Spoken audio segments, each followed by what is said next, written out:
So you should have a box all put together, right? You should have your box put together. What you're gonna have to do is you're gonna have to put these little pieces on the inside. Okay. And those pieces are just 4 pieces. They're all 1.5 inches long.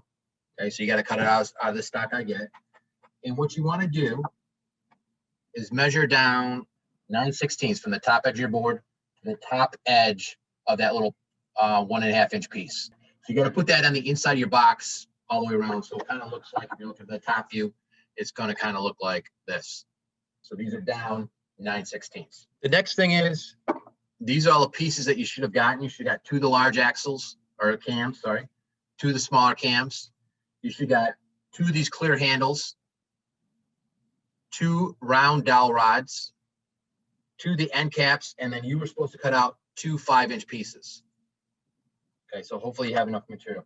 So what you're going to do is take the round peg and put it into that round hole right there. It should go in fairly snug. If not, you could add a little bit of glue. All right, so you want to do that for both of them. All right. Then you're going to take your 5-inch piece and you're going to stick it in like this. So your pieces should look like, when you're done, like that. So that kind of shape, a Z shape or whatever you want to call it. But they should look like that. You might have to add some glue to the end of these. Right, so you might have to add some glue to the end of it so it sticks, or maybe put some glue on the end of, let me see if I can see this. There we go. Put some glue on the end of the wooden piece and then slide it on and let it sit there for a little bit so it hardens and sticks in there a little bit better. So you should have 2 of those made. Okay.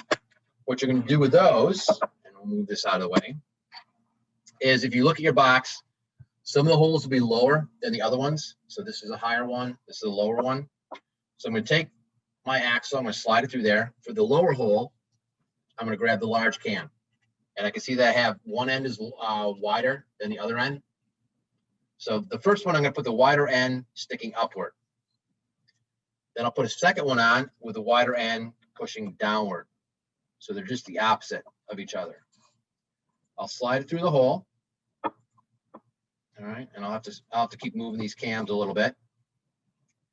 And you want these cams to be about anywhere from 1/8 of an inch to 1/4 inch away from those wooden pieces. So there's a gap in between there. You want a small gap in between them. Then when you're done with that, you'll take that other little round peg,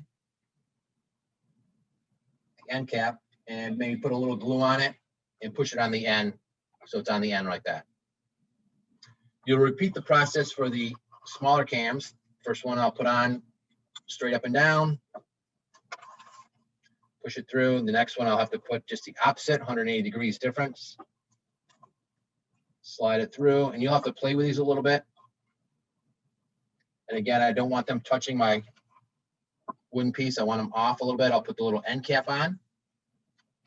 And then what I'll do is, if you have Elmer's glue or hot glue or anything like that, right where these cams, cardboard cams, touch the wooden pegs, I would just put a little bit of glue right there. Just a little bit of glue right here on each one of them, just so they stay and they don't slide in and out. Then let it sit, and with your puzzle, if you turn these so they're sideways, both cams are sideways, and make sure they don't hit each other. So you might have to adjust this a little bit, because the large ones may end up hitting the small ones. So you have to adjust it a little bit, make sure they spin. All right, so make sure they spin. This one's getting caught over here on this piece, so I'm going to move that. So make sure you adjust these and make sure that these will spin freely and that they don't hit each other. And they should just barely miss. So here's where the 2 long pieces are pointing at each other, and they should just barely miss each other.